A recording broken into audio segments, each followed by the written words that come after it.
Welcome to the session on Educational Psychology, Module 2, Session 15. A quick recap. In the previous session, we discussed about observational learning. In this session, we will understand Bruner's cognitive development theory. Jerome Bruner identified three stages of cognitive representation: the enactive stage, iconic stage, and symbolic representation stage. We will further explore these in the next slides. The enactive stage is the representation of knowledge through actions.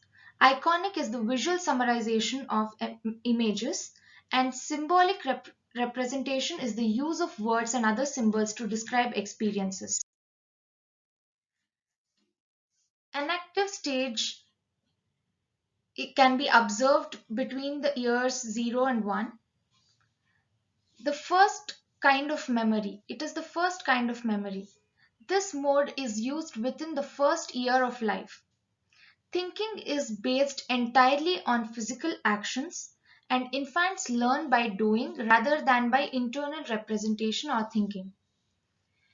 It involves encoding physical action based information and storing it in our memory. For example, in the form of movement as a muscle memory, a baby might remember the action of shaking a rattle. This mode continues later in many physical activities, such as learning to ride a bike. Many adults can perform a variety of motor tasks. Typing, sewing a shirt, operating a lawnmower are some of the examples that they would find difficult to describe in iconic or symbolic form. The iconic stage can be observed in children between the ages 1 and 6 years.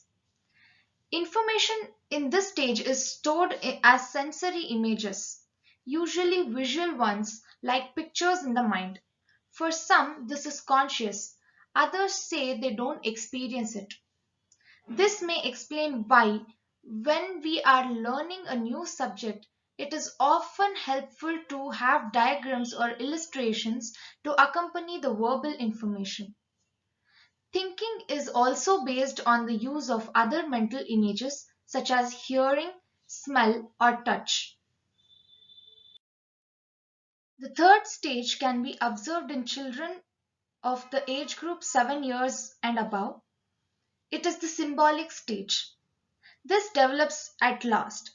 This is where information is stored in the form of a code or symbol such as language.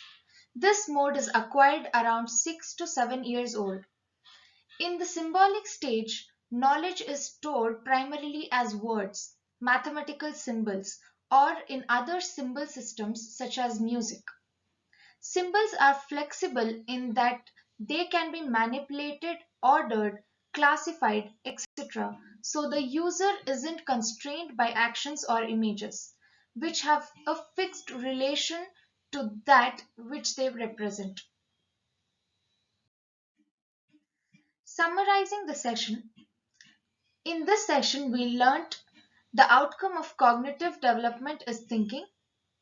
Development involves mastery of increasingly more complex modes of thinking from enactive to symbolic.